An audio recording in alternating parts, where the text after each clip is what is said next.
स्वागत है आपका इस लेक्चर में। तो इस लेक्चर में हम रेशो और प्रपोर्शन इस कंसेप्ट के बेस पे कुछ क्वेश्चंस डिस्कस करेंगे। तो जो पहली टाइप हम डिस्कस करेंगे, क्वेश्चंस की पहली टाइप, वो आपके स्क्रीन के ऊपर आप देख पा रहे हैं। तो एक्चुअल में ये सारे क्वेश्चन लगभग इस टाइप के हैं कि अगर हमारे पास इस तरह की अगर इक्वेशंस दे रखी हों कि a divide by 7 this is equal to b divide by 10 equal to c divide by 15। तो a ratio b ratio c ये क्या होगी? और ये जो a ratio b ratio c होगी ये कुछ और नहीं, ये 7:10:15 ही होगी। ए बी सी की रेशो इस रेशो में होगी 7:10:15। तो ये क्यों होगी? तो उसका जो आंसर है वो सिंपल है, क्योंकि एबीसी इस रेशो में है। तो मतलब कि ये एबीसी की जो एक्चुअल वैल्यूज हैं वो किसी खास नंबर से मल्टीप्लाई करके आएंगी। किसी खास नंबर के किसी खास नंबर के से मल्टीप्लाई करके आएंगी। अब ये जो के है ये कुछ भी कोई भी नंबर हो सकता है। ये वन, इस के की वैल्यू वन भी हो सकती है, टू भी हो सकती है, थ्री, फोर, 500। ये के कोई भी एक मैथमेटिकल कांस्टेंट हो सकता है। ठीक है। तो अब ये ए की वैल्यू है 7 के, ये 10 के बी की वैल्यू है, और ये 15 के सी की वैल्यू है। और अगर ये वाली वैल्यूज हम, जो हमारी गिवन इक्वेशन है, ये जो गिवन इक्वेशन से अगर उनमें सब्स्टिट्यूट करें तो आप देख सकते हैं कि हमें मिल जाएगा कि 7 के divide by 7 which will be equal to 10 के डिवाइड बाय 10, एंड जो कि फर्दर इक्वल होगा 15 के डिवाइड बाय 15। तो ये कैंसल आउट हो जाएगा, यहां से भी कैंसिलेशन होगी और यहां से भी होगी। तो हम देख सकते हैं कि k = k, जो कि एकदम सही है। ठीक है। तो इसी वजह से एबीसी की जो रेशो है वो हम 7:10:15 में ले सकते हैं। तो अब अगर हम पहले क्वेश्चन पे आए, तो यहां पे हमें ये इक्वेशन दे रखी है। तो हमें ए बी सी की रेशो चाहिए। तो वैसे तो इसका एक मेथड ये है कि जो ए, बी और सी की रेशो होगी, तो उसके लिए ए के कॉरस्पॉन्डिंग जो रेशो आएगी वो आएगी 4 × 5 20। ये जरा ध्यान से सुनिए। ए की वैल्यू के लिए, ए की रेशो जो जो रेशो ए के लिए होगी, उसके लिए मैं बी और सी के जो कॉफिशिएंट्स हैं 4 और 5, वो बी सी के कॉफिशिएंट्स हैं, उनको मल्टीप्लाई करूंगा। और बी की रेशो के लिए मैं ए और सी के जो कॉफिशिएंट्स हैं 3 और 5, इनको मल्टीप्लाई करूंगा, तो 15 आ जाएगा।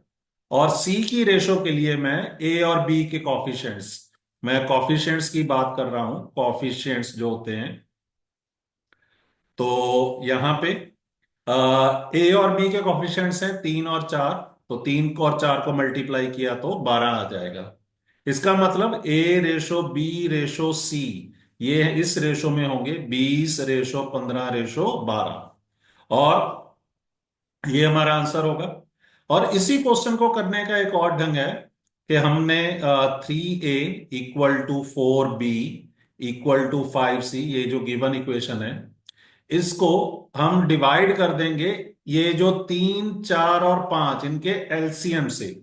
मतलब के एलसीएम ऑफ 3, 4, 5, मतलब के जो एबीसी के कॉफिशिएंट्स हैं, एबीसी के कॉफिशिएंट है 3, 4, 5, उनका जो एलसीएम है, और इनका एलसीएम आप देख पा रहे हैं कि 60 होगा, 60 होगा।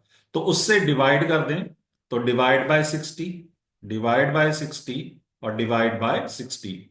तो आप देख पाएंगे कि जो हमारा पहला पार्ट है वो हमें देगा a/20, और जो दूसरा पार्ट होगा वो हमें दे रहा है b/15, और जो तीसरा पार्ट है वो हमें दे रहा है c/12।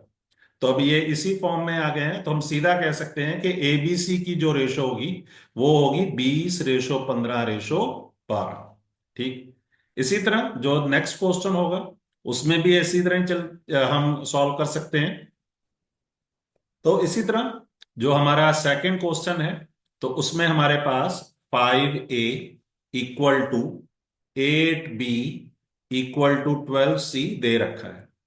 तो हम 5, 8 और 12 इनका एलसीएम हम फाइंड आउट करेंगे। तो एलसीएम ऑफ 5, 8 एंड 12। अब ये जो एलसीएम होगा ये आएगा 120। तो हम सबको 120 से डिवाइड कर देंगे। तो 120 से डिवाइड किया। अब आप देख सकते हैं यहां पे 24 आ जाएगा, यहां पे 15 आ जाएगा, और यहां पे हमारे पास 10 आ जाएगा। तो हम कह सकते हैं कि जो ए, बी और सी इनकी जो रेशो है वो 24:15:10 में होगी। और इसी तरह जो हमारा थर्ड क्वेश्चन था, ये वाला क्वेश्चन, ठीक, ये आपके लिए होमवर्क है। 9A equal to 12B equal to 18C ये दे रखा है। तो इसमें आप 9, 12 और 18, 9, 12 और 18 इनका एलसीएम लेंगे और उससे डिवाइड कर देंगे। तो बाकी आपकी रेशो आ जाएगी। हाँ, ये होमवर्क है। इसमें एक आपको हिंट दे सकता हूं कि जब आप एलसीएम निकालेंगे तो इसमें ये तीनों नंबर का एलसीएम निकालने की जरूरत नहीं है, आपको सिर्फ 12 और 18 का एलसीएम ही निकालना है। 12 और 18 का क्यों? क्योंकि ये जो 9 है ये 18 में ऑलरेडी ही प्रेजेंट है। मतलब प्रेजेंट इसका मतलब क्या है कि 9 18 को डिवाइड करता है, ठीक है। और या फिर ये भी कह सकते हैं कि 9 का मल्टीपल 18 है। तो ये 9 को कंसिडर करने की जरूरत नहीं है एलसीएम फाइंड आउट करने के लिए। आप बस 12 और 18 का एलसीएम फाइंड आउट कर लीजिए, ठीक है जी। और 12 और 18 का एलसीएम जो आएगा वो कुछ और नहीं, वो 36 आ जाएगा, ठीक। ये नेक्स्ट सेट ऑफ क्वेश्चंस हैं। तो ए रेशो बी ये दे रखी है, बी रेशो सी दे रखी है, तो हमें ए बी सी की रेशो चाहिए। तो इसके लिए हम ए रेशो बी और सी, देखिए बी कॉमन है यहां पे, आप ध्यान से देखिए कि बी कॉमन है, तो बी को मैंने सेंटर में लिखा है जो कॉमन है यहां पे। और अब ए और बी की जो रेशो है वो 4:5 है, और बी और सी की जो रेशो है वो 2:5 है, ठीक। अब हमें यहां पे जो बी है इसकी जो इसके कॉरस्पॉन्डिंग जो रेशो है या रेशो का जो पार्ट है वो सेम चाहिए। तो उसके लिए मैं इसको 2 से मल्टीप्लाई करूंगा और इसको 5 से। और ऐसा करने पे मेरे पास यहाँ पे 10 आ जाएगा। तो मतलब कि बी का कॉमन वैल्यू आ जाएगी, बी के लिए कॉमन वैल्यू आ जाएगी। पर क्योंकि मैंने यहां पे 5 को 2 से मल्टीप्लाई किया है, तो ए बी की रेशो को मेंटेन करने के लिए मुझे 4 को भी 2 से मल्टीप्लाई करना पड़ेगा, ठीक है जी। तो फिर यहां पे मुझे लिखना होगा 8। और इसी तरह मैंने यहां पे 2 को 5 से मल्टीप्लाई किया था, तो बीसी की रेशो जो कि 2:5 है, इसको मेंटेन करने के लिए मुझे यहां पे ये वाला जो 5 है इसको भी 5 से मल्टीप्लाई करना पड़ेगा। तो 5 × 5 मेरे पास 25 आ जाएगा। तो ये फाइनल आंसर होगा कि हमारा जो ए बी सी की रेशो होगी वो 8:10:25 में होगी। तो सबसे पहले मैंने यहाँ पे बी की वैल्यू के लिए, बी की वैल्यू सेम बनाने के लिए मुझे 2 से मल्टीप्लाई किया मैंने और 5 से। तो फिर क्योंकि मैंने ये 5 को 2 से मल्टीप्लाई किया था, तो इस 4 को भी मुझे 2 से मल्टीप्लाई करना पड़ेगा। तभी ये जो ए रेशो बी जो कि 4:5 है वो मेंटेन होगी। इसी तरह मुझे इस 5 ये वाला जो 5 है इसको भी 5 से मल्टीप्लाई करना होगा, क्योंकि मैंने ये वाला जो 2 है उसको 5 से मल्टीप्लाई किया था। तभी ये बी रेशो सी जो कि 2:5 है वो मेंटेन होगी, और वहां से हमारा फाइनल आंसर आता है। अब इस क्वेश्चन को करने का एक और शॉर्टकट है। तो सबसे पहले ए बी सी इस तरह लिख लेंगे। फिर ए और बी की जो रेशो है 4:5, और बी और सी की जो रेशो है 2:5 ये लिख लेंगे। अब यहां पे अगर आप देखें हमारे पास एक तरह का फिल इन दी ब्लैंक है, ब्लैंक स्पेस है। तो यहां ब्लैंक स्पेस में मैं 5 लिख दूंगा। कौन से वाला 5? ये वाला 5, क्योंकि ये इसके बाद आ रहा है। इस वाले ब्लैंक पे मैं 2 लिखूंगा क्योंकि इससे पहले जो नंबर है वो 2 है। सिंपल सी बात है कि ये वाला जो ब्लैंक स्पेस है इस पे मैं 5 लिखूंगा। कौन से वाला 5? ये वाला 5। और ये वाला जो ब्लैंक स्पेस था इसमें मैं 2 लिख सकता हूं। कौन से वाला 2? ये वाला। ठीक है जी। तो अब अगर मैं ये करूं तो उसके बाद ये 4 गुना 2 बस मल्टीप्लाई करना है 8। और ये 5 गुना 2 10। और ये 5 गुना 5 25। तो भी हमारा आंसर वही आएगा। इसी तरह जो हमारा नेक्स्ट क्वेश्चन है उसके लिए ए रेशो बी रेशो सी। तो ए बी की जो रेशो है वो 5:9 है। और बी सी की रेशो वो 7:10 है। तो एक बार फिर से ध्यान से देखिए, बी कॉमन है यहां पे तो बी को सेंटर में रखा जाएगा। ठीक है, बी कॉमन है तो वो सेंटर में आएगा। तो यहां पे मेरे पास देखिए ध्यान से कि फिलिंग दी ब्लैंक्स है। ठीक। तो इस ब्लैंक पे, इस स्पेस पे मैं क्या लिखूंगा? 9। कौन से वाला 9? ये वाला 9। ठीक, क्योंकि इस 9, यही वाला 9 यहां पे आ जाएगा। और यहां पे मैं क्या लिखूंगा? यहां पे मैं लिखूंगा 7। कौन से वाला 7? ये 7। ठीक।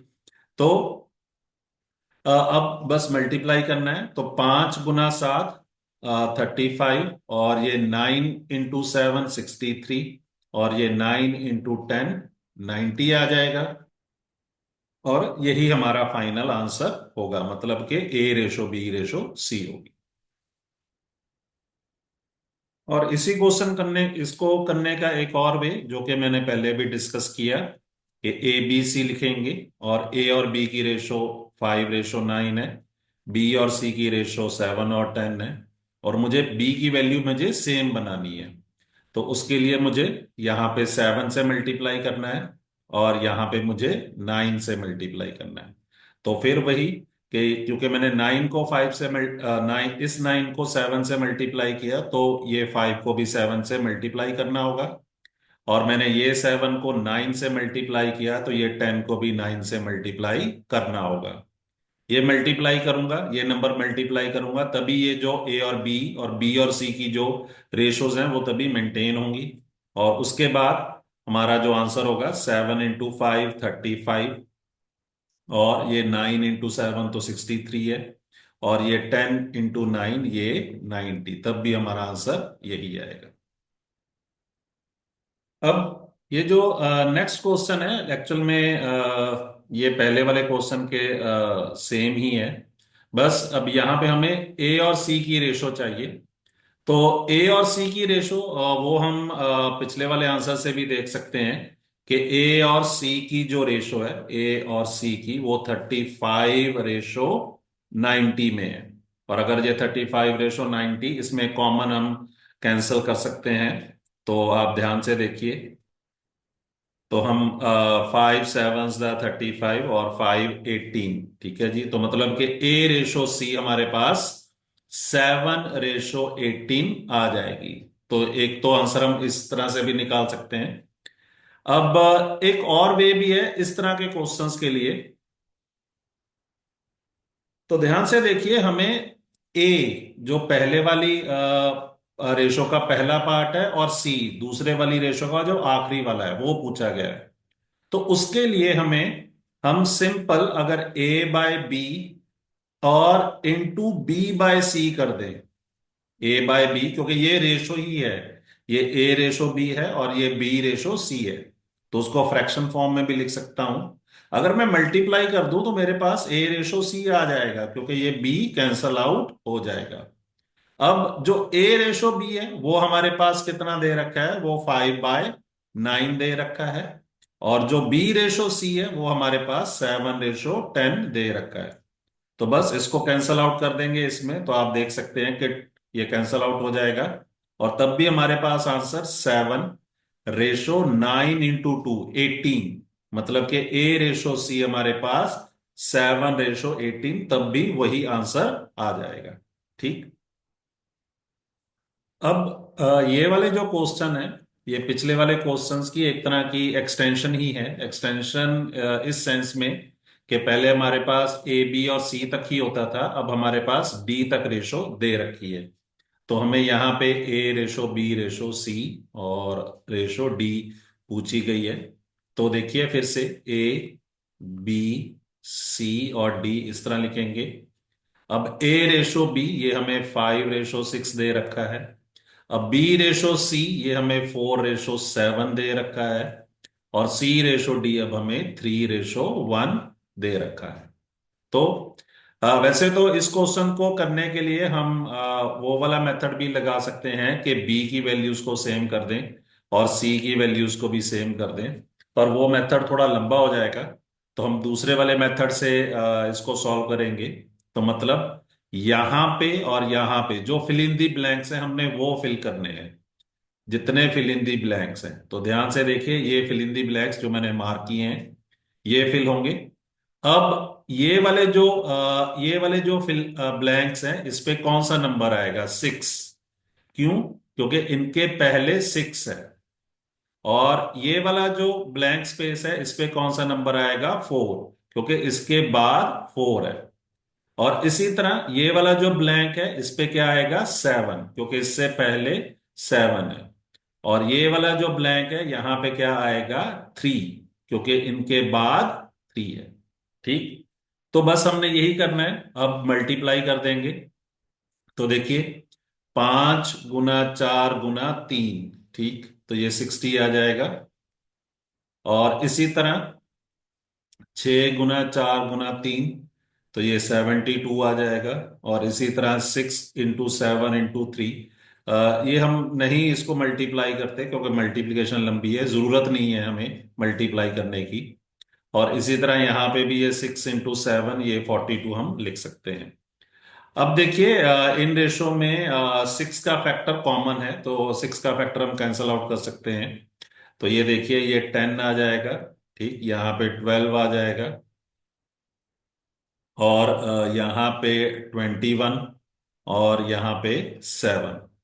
और ये हमारा फाइनल आंसर होगा। और इसी तरह जो सेकंड क्वेश्चन है ये लगभग फर्स्ट क्वेश्चन के जैसा ही है, बट यहाँ पे हमारे पास ए रेशो डी, मतलब कि जो सबसे पहले वाली रेशो का पार्ट है और सबसे आखिरी वाली रेशो का आखिरी पार्ट है उसमें पूछा गया है, उनमें क्या रेशो है। ठीक। तो इसके लिए फिर से कि A by B into B by C और इंटू सी बाय डी, मतलब ये तीनों रेशो को अगर हम मल्टीप्लाई कर दें, ध्यान से देखिए जरा, ये ए रेशो बी है, ये बी रेशो सी है और ये सी रेशो डी है, तीनों को मल्टीप्लाई कर दे। ठीक। तो देखिए बी बी से कट जाएगा, सी सी से कट जाएगा, तो बचेगा हमारे पास ए रेशो डी। अब जो ए रेशो बी है वो हमारे पास 5:6 है। और जो बी रेशो सी है वो हमारे पास 4:7 है। और इसी तरह सी रेशो डी वो हमारे पास 3:1 है। बस हमने मल्टीप्लाई करना है। तो देखिए ये कैंसल आउट हो रहा है 2, ठीक, और ये 2 यहां पे कैंसल आउट हो जाएगा। तो आप ध्यान से देख सकते हैं कि ये आ रहा है हमारे पास 10:7, मतलब कि ए और डी की जो रेशो है वो 10:7 है। ठीक। तो वही रेशो यहां पे भी अवेलेबल है। ठीक।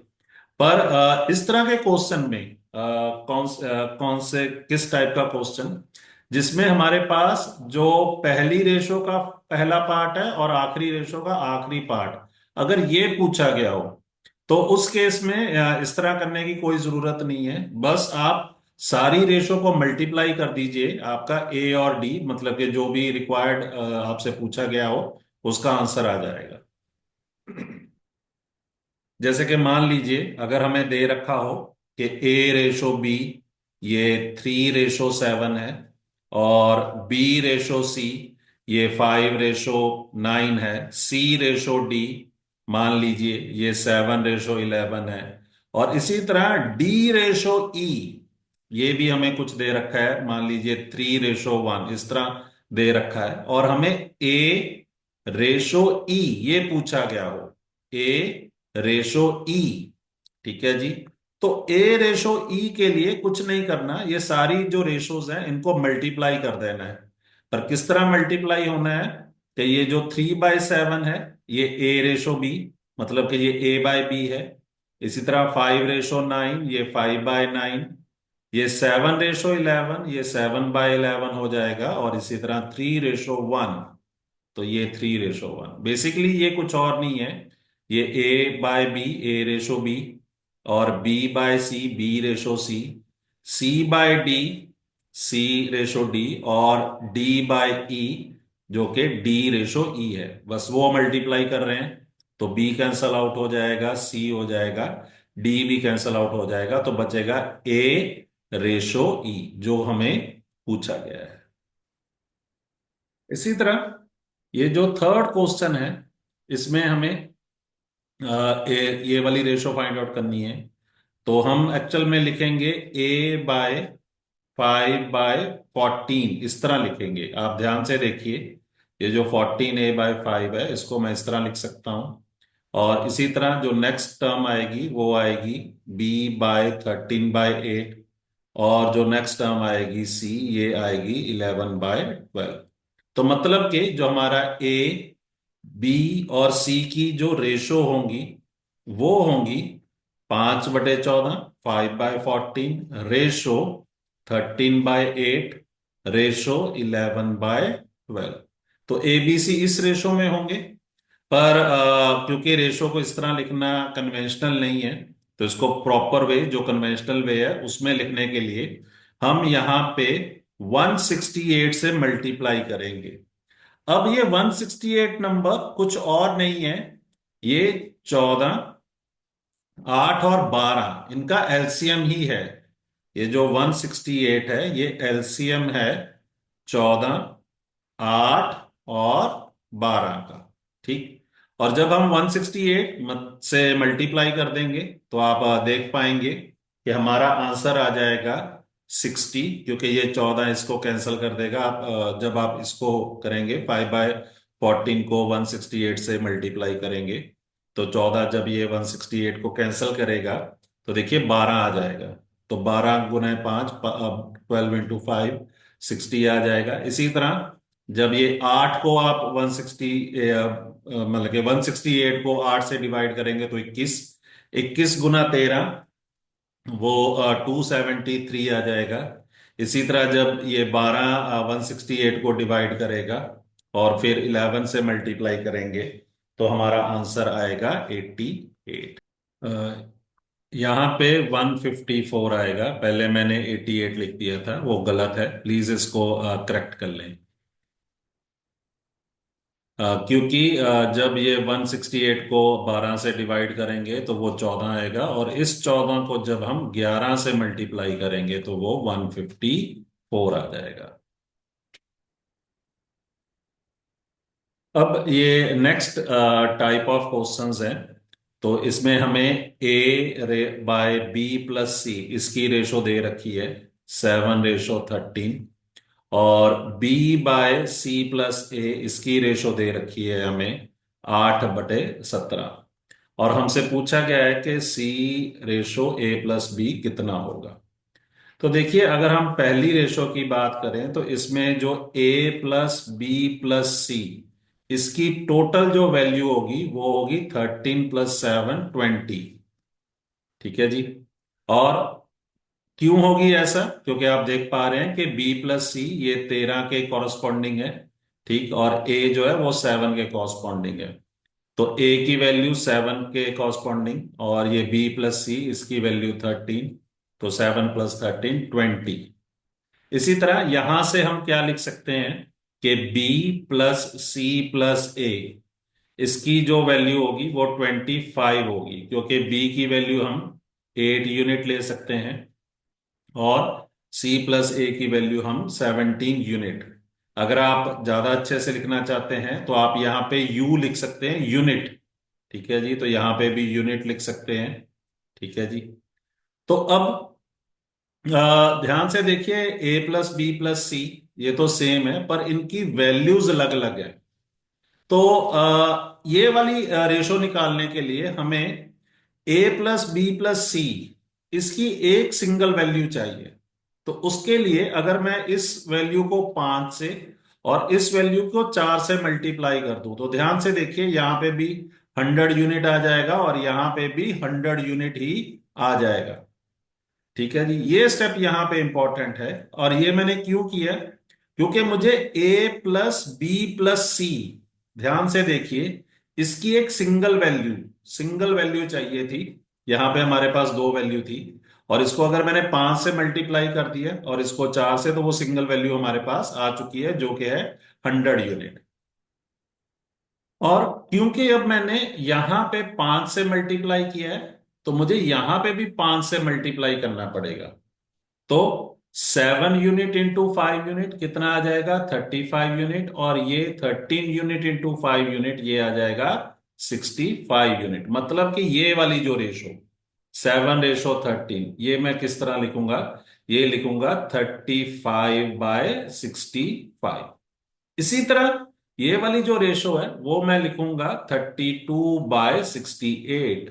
क्यों लिखूंगा? क्योंकि मैंने यहां पे 4 से मल्टीप्लाई किया, मतलब ये जो 8 है और 17 है, इनको भी 4 से मल्टीप्लाई करना पड़ेगा।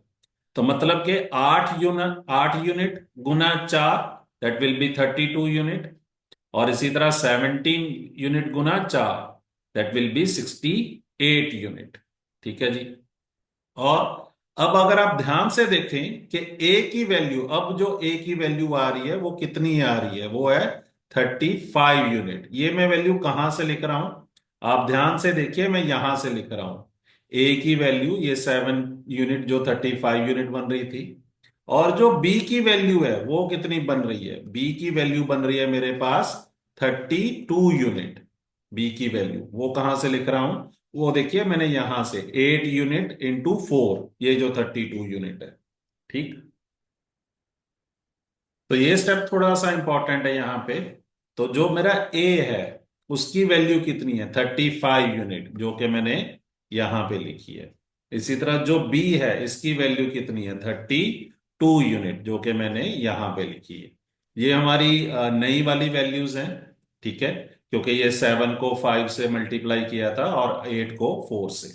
ठीक। तो हमारे पास ए प्लस बी की वैल्यू आ जाएगी, वो कितनी आएगी? 35 यूनिट प्लस 32 यूनिट। ठीक। अब सी की वैल्यू, तो सी की वैल्यू के लिए आप चाहे ये वाली इक्वेशन यूज कर लें या ये वाली। ठीक। तो ए प्लस बी प्लस सी, इसकी टोटल वैल्यू कितनी है अब? 100 यूनिट। और ए प्लस बी, इसकी वैल्यू हमारे पास है अब 35 प्लस 32, ये कितना आ जाएगा? ये आ जाएगा 67 यूनिट।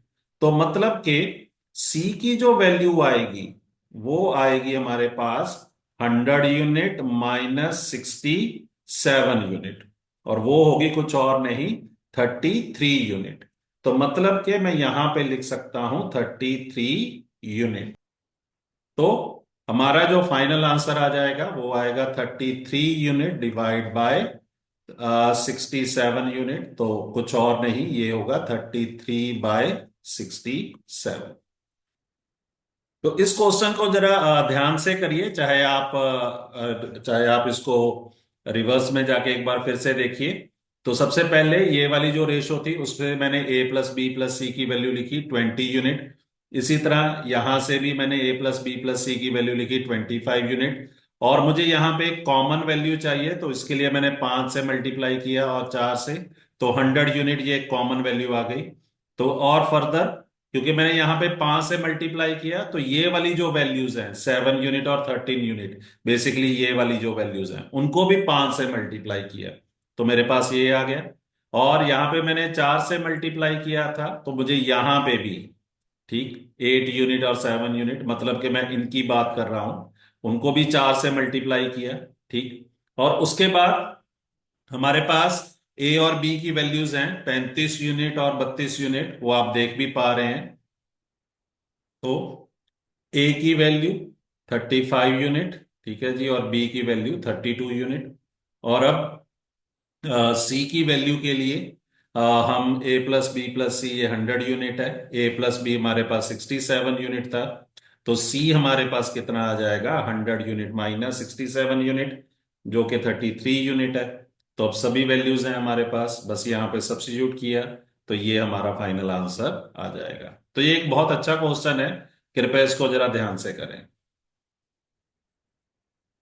तो नेक्स्ट क्वेश्चन के लिए लगभग वही टेक्निक हम अपनाएंगे। तो हमारे पास ए प्लस बी और प्लस बी प्लस सी और प्लस सी प्लस ए, मतलब कि ये जो रेशो दे रखी है इसके सारे पार्ट्स हमने ऐड कर दिए हैं। ठीक। तो उसकी जो टोटल वैल्यू आ जाएगी वो हमारे पास 15 + 11 + 18, 15 + 11 + 18 ये आ जाएगी। और ये जो टोटल वैल्यू है ये कुछ और नहीं, ये 44 होगी, आप देख पा रहे हैं। ठीक है जी। तो 15 + 11 26, और 26 और 18 44, 44। तो और यहां पे हमारे पास कितना आ जाएगा, 2 टाइम्स ए प्लस बी प्लस सी, तो वो कितना आ जाएगा 44। तो मतलब ए प्लस बी प्लस सी इसकी टोटल वैल्यू आ जाएगी 22। हाँ, आप यूनिट लिख सकते हैं कि ये 44 यूनिट है, ये 44 और यहाँ पे 22 यूनिट। ठीक। अब देखिए मेरे पास, हमारे पास ए प्लस बी प्लस सी की वैल्यू है 22 यूनिट, और ए प्लस बी की वैल्यू कितनी है, वो है 15 यूनिट। वो कहां से ले रहा हूं, वो देखिए यहां से, ए प्लस बी इसकी वैल्यू कितनी है 15 यूनिट, और अगर मैं सब्ट्रैक्ट कर दूं तो सी की वैल्यू कितनी आ जाएगी 7 यूनिट। और इसी तरह क्योंकि हमारे पास बी प्लस सी इसकी वैल्यू जो है वो है हमारे पास 11 यूनिट। वंस अगेन कहां से, ये बी प्लस सी देखिए 11 यूनिट है, और ए प्लस बी प्लस सी इसकी वैल्यू कितनी है 22 यूनिट। ठीक। तो ए प्लस बी प्लस सी ये 22 यूनिट है। और फिर से अगर आप सब्ट्रैक्ट कर दें तो ए की वैल्यू कितनी आ जाएगी 11 यूनिट। ठीक। और अभी जो लास्ट पार्ट है उसके लिए हमारे पास सी प्लस ए, उसकी वैल्यू कितनी है 18 यूनिट। वो वैल्यू 18 यूनिट है।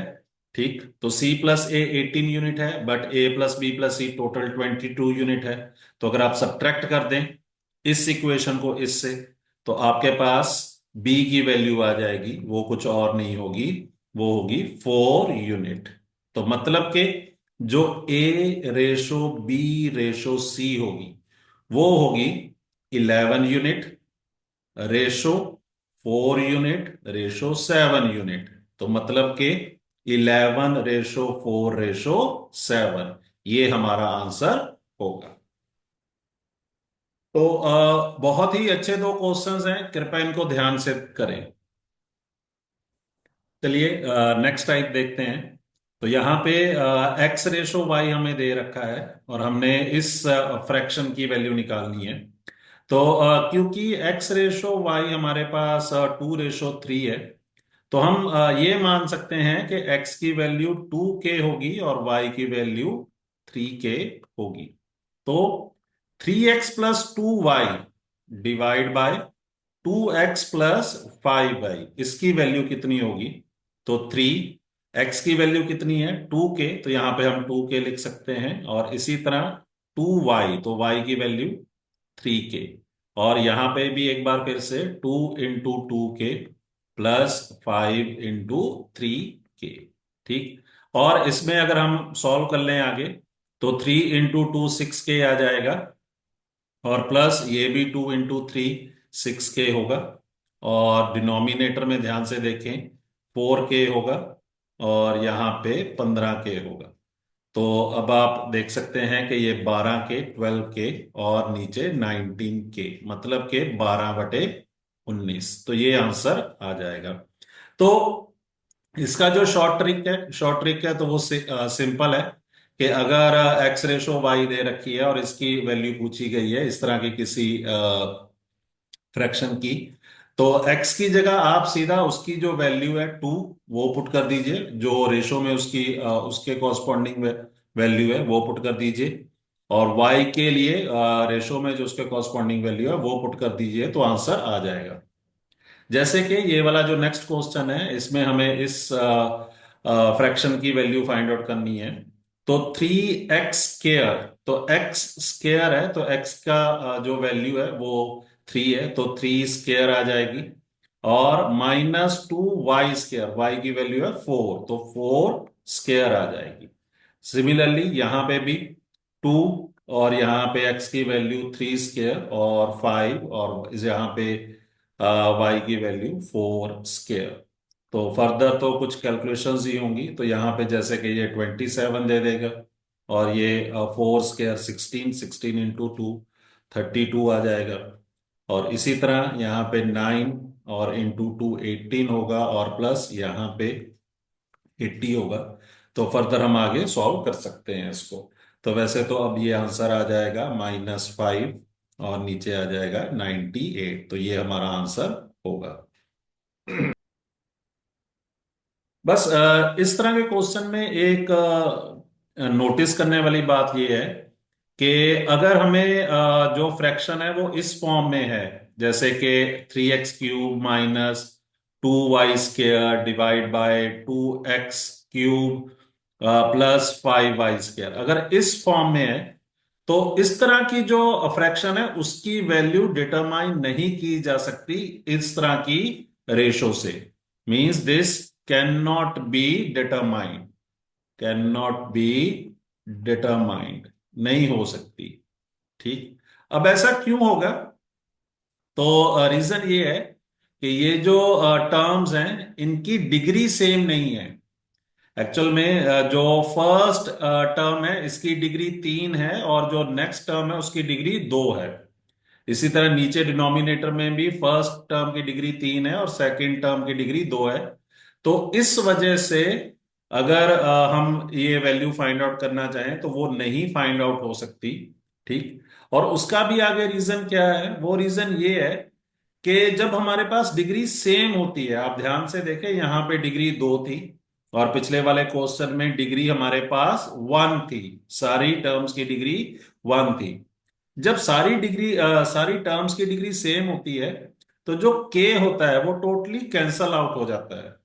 आप वैसे यहां पे भी देख सकते हैं कि अगर आप एक्स की वैल्यू 3 के ले लें, यहां पे जैसे कि x/y हमें 3/4 था, तो x की वैल्यू 3 के हम ले सकते हैं और y की वैल्यू 4 के ले सकते हैं। ठीक।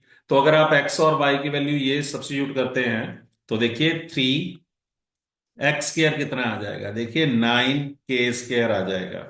ठीक। और -2y², कितना आ जाएगा? 16k²। ठीक। तो मैं बात कर रहा हूं ये वाली रेशो की, और फ्रैक्शन, यहाँ फ्रैक्शन की, और नीचे भी 2x² फिर से 9k² आ जाएगा। ठीक। और +5y², तो y² फिर से 16k²। तो आप देख सकते हैं कि ये k² पूरा कैंसल आउट हो जाएगा, और फिर से आपके पास वही इस तरह की ही फ्रैक्शन आ जाएगी। तो फाइनल आंसर ऐसा ही होगा। पर अगर आपकी टर्म्स की डिग्री सेम नहीं है, तो पर अगर हमारी जो टर्म्स है उनकी डिग्री सेम नहीं है, जैसे कि ये वाला अगर आप देखें फ्रैक्शन, तो यहां पे भी 3x³ x की वैल्यू हम 3k³ ले सकते हैं, जो कि 27k³ आ जाएगी। ठीक। मैं फिर से यहीं से ही वैल्यूज पिकअप कर रहा हूं। ठीक। और -2y², y² हमारा 16k² हो जाएगा, और यहाँ पे हमारे पास 27k³ और +5y² जो कि 16k²। ठीक। तो अब आप देख भी सकते हैं कि यहाँ पे k³ है और यहाँ पे k² है, तो k पूरी तरह से कैंसल आउट नहीं होगा। ठीक। तो क्योंकि k पूरी तरह से कैंसल आउट नहीं होगा, तो उसका मतलब कैसे है कि आप देखिए कि यहाँ पे आ जाएगा 81k आ जाएगा, और नेक्स्ट टर्म 32 आ जाएगी। ठीक। और यहाँ पे नीचे आपके पास 54k आ जाएगा, और नीचे यहाँ पे 80। मैंने यहाँ पे k² कैंसल आउट कर दिया है, तो मतलब कि आपकी ये वाली जो फ्रैक्शन है उसकी वैल्यू ये आ जाएगी, तो वो k के ऊपर डिपेंड करेगी। k के ऊपर तो जैसा कि मैंने लेक्चर के शुरू में कहा कि k की वैल्यू 1 2 3 कोई भी नंबर हो सकती है। तो मतलब कि ये जो फ्रैक्शन है इसकी वैल्यू के पे डिपेंड करती है, तो इसकी वैल्यू हम डिटरमाइन नहीं कर सकते। तो इस पॉइंट का थोड़ा ध्यान रखें कि अगर सारी टर्म्स की डिग्री सेम नहीं है, सारी टर्म्स की डिग्री सेम नहीं है, तो इस तरह की जो फ्रैक्शन है उसकी वैल्यू x/5 की वैल्यू से डिटरमाइन नहीं की जा सकती। ठीक है जी। तो इस क्वेश्चन में इफ ए 60% ऑफ बी, तो मतलब कि ए है हमारा 60% ऑफ बी। अब 60% क्या होता है फ्रैक्शन में? ये होता है 3/5। ठीक, मतलब कि जो ए है हमारा वो 3/5 ऑफ बी है। तो इसका मतलब कि जो ए और बी इसकी रेशो क्या होगी? वो होगी 5/3। अब ऐसा क्यों होगा? आप देख सकते हैं कि A इज 3/5 ऑफ B। तो मतलब कि A/B ये कितनी होगी? 3/5। ये 3/5 मतलब कि अगर B 5 यूनिट है, अगर B 5 यूनिट है तो A कितना होगा? 3 यूनिट का होगा। इसी तरह B इज 40% ऑफ C, तो मतलब B this is 40% of C। तो अब 40% कितना होता है? 2/5। ठीक, तो 2/5 ऑफ C। तो इसका मतलब B और C इनकी रेशो कितनी होगी? तो C अगर 5 यूनिट का होगा, ये C अगर 5 यूनिट का होगा, तो B कितना होगा? वो 2 यूनिट का होगा। अदरवाइज आप देखिए कि B is equal to this 2/5 into C. तो B but B upon C means B/C वो कितनी होगी? 2/5। ठीक, तो वैसा ही मैंने यहां पे भी किया था, क्योंकि A हमारा 3/5 इंटू बी है, तो B को हमने इधर वाली साइड शिफ्ट किया। इसी तरह C, ये जो C है इसको भी हमने इधर वाली साइड शिफ्ट किया। ठीक, तो यहाँ पे B/C आ जाएगा और यहाँ पे A/B। ठीक, तो हमारे पास ये इक्वेशन, तो हमारे पास ये वाली रेशो आ जाएंगी। अब यहां से तो हम फिर से कर सकते हैं कि यहाँ पे हमारे पास फिल इन दी ब्लैंक्स हैं। तो यहाँ पे मैं 5 लिखूंगा इस ब्लैंक पे, क्योंकि इस ब्लैंक से पहले 5 है। और इस ब्लैंक पे मैं 2 लिखूंगा क्योंकि इसके बाद 2 है। ठीक है जी। तो अब मल्टीप्लाई करेंगे तो 3 × 2 6, और ये 5 × 2 10 आ जाएगा, और ये 5 × 5 25। मतलब कि ए बी सी की जो रेशो है वो 6/10/25 है, और ए सी की जो रेशो होगी वो 6/25 होगी। ठीक है जी। और इसी क्वेश्चन को हम सॉल्व कर सकते हैं बिना इस पार्ट में किए, बिना इस पार्ट को किए। कैसे? ये A/B की रेशो 3/5 है और B/C की रेशो 2/5 है। तो अगर इन दोनों रेशो को मल्टीप्लाई कर दें, कहने का मतलब कि A/B इंटू B/C। ठीक, तो ध्यान से देखिए वो A/C आ जाएगी। तो A/B हमारे पास 3/5 है और B/C वो 2/5 है। तो आप देखिए तो ये 6/25। ठीक, तो वैसा ही आंसर आएगा। तो next question, if A is 60% more than B and B is 25% less than C, then what percent is A more than C? तो ए इज 60% मोर देन बी, तो इसका मतलब क्या है कि 60% ये इक्वलेंट होता है 3/5 के। ठीक, ए बी से 60% ज्यादा है और 60% होता है 3/5। तो इसका मतलब कि अगर बी हमारा 5 यूनिट है, बी हमारा 5 यूनिट है, तो ए 5 यूनिट से 3 यूनिट ज्यादा होगा। मतलब कि ए की वैल्यू कितनी होगी? 8 यूनिट। ये जो चीज है ये इंपॉर्टेंट है यहाँ पे इस क्वेश्चन में। एक्चुअल में इन दोनों क्वेश्चन में जो एक कॉमन पार्ट है वो ये कि परसेंटेज को फ्रैक्शन में कन्वर्ट करना। आपने ध्यान से देखे कि मैंने परसेंटेज को फ्रैक्शन में कन्वर्ट किया है। ठीक, तो इस चीज को मैंने अपने परसेंटेज वाला जो लेक्चर है उसमें बड़े अच्छे से डिस्कस किया है कृपया वो लेक्चर जरूर देखें, ये बहुत इंपॉर्टेंट है यहाँ पे। ठीक। तो ए और बी की रेशो होगी 8:5। इसी तरह बी इज 25% लेस देन सी। अब 25% कितना होता है? ये 25% होता है 1/4। अब ये 1/4 का मतलब क्या है? इसका मतलब कि अगर सी 4 यूनिट है, अगर सी 4 यूनिट है, तो बी हमारा 1 यूनिट कम, मतलब कि 3 यूनिट होगा। इस चीज को थोड़ा ध्यान से देखें, मैं रिपीट कर रहा हूं। ए बी से 60% ज्यादा है, 60% होता है 3/5।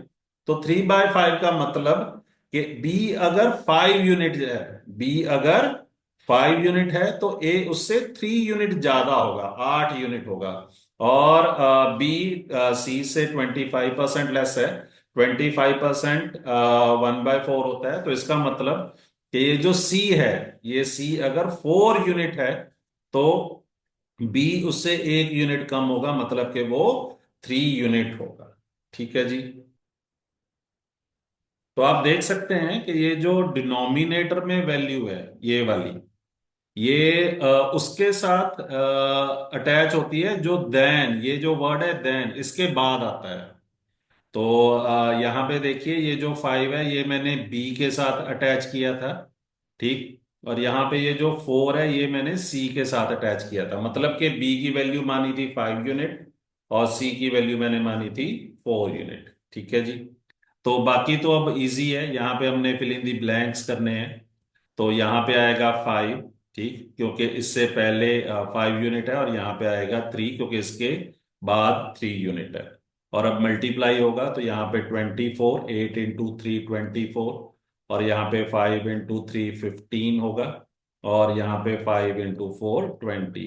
तो हमारी रेशो आएगी 24:15:20। तो ये हमारी रेशो आ जाएगी।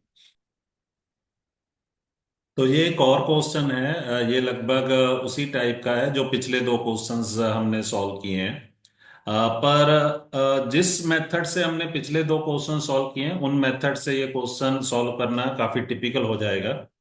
तो इस क्वेश्चन को मैं एक जर्नल मेथड से सॉल्व करूंगा। जर्नल मेथड मतलब कि जिस मेथड से मैं इस क्वेश्चन को सॉल्व करूंगा, उस मेथड से पिछले वाले दो क्वेश्चन भी सॉल्व किए जा सकते हैं। ठीक। तो यहां पे हमारे पास दे रखा है कि A is 60% more than B, C is 35% less than D, and D is 30% more than A, then which of the following is true. तो इस क्वेश्चन में मैं बी को 100 यूनिट मान लेता हूं। I am taking it as कि suppose के बी हमारा 100 यूनिट है। तो ए हमारा कितना होगा? 160 यूनिट। अब ये 160 क्यों होगा? क्योंकि ये इसको मैं ले सकता हूं क्योंकि ये 60% मोर है। तो ये 160 है एक्चुअल में 100 + 60। ठीक।